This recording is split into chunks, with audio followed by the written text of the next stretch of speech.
Hello mumeze mute bakunzi b'Imanzi Media TV twari tubakumbuye hari yaje igihe kinini tudakorana ariko ubu ngubu twagarutse kugira ngo tubagezeho ibintu byiza bigiye bitandukanye kugira tubagezeho update muri entertainment n'utundi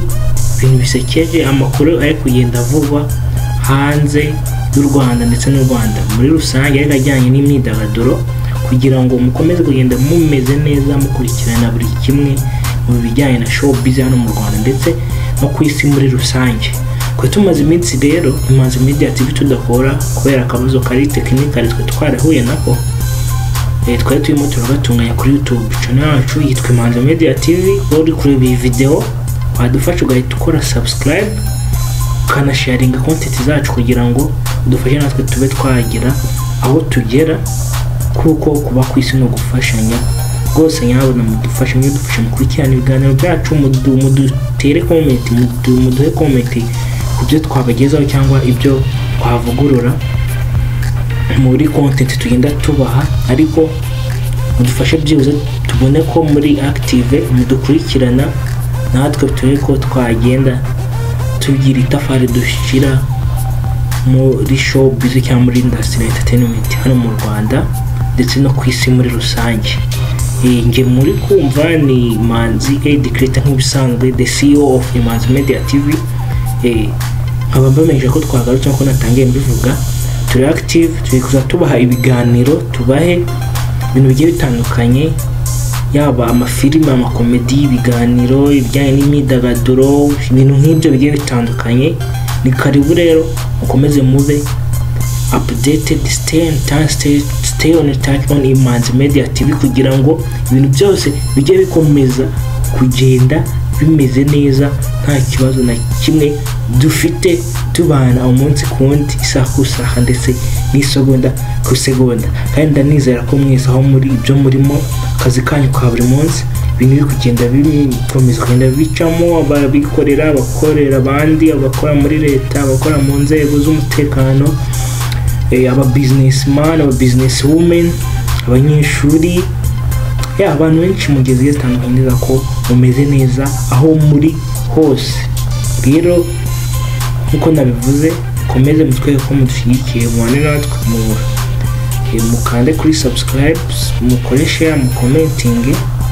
ubundi tugende tubana gende munadufasha tugende tuzamuka turebe ko twagera kure hashoboka. So rero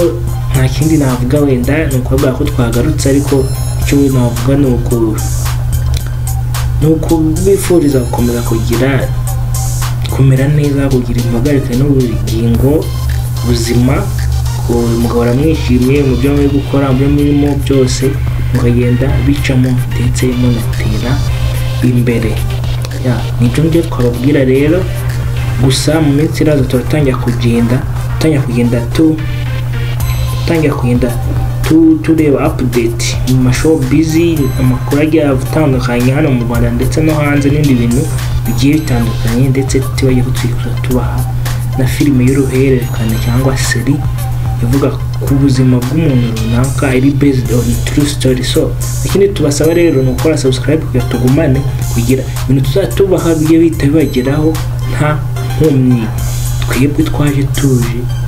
nitunanirwa tuzakora paka dushizemo umwuka ko kuba kwisi nta mikino. Hari umunyabwenge umwe wavuze ndakeka niba ari president wa Tanzania wigeze kwitaba Imana witabye Imana ariwe bita John Pombe Magufuli yaravuze ujye ukora bakundanye kuko umunaniro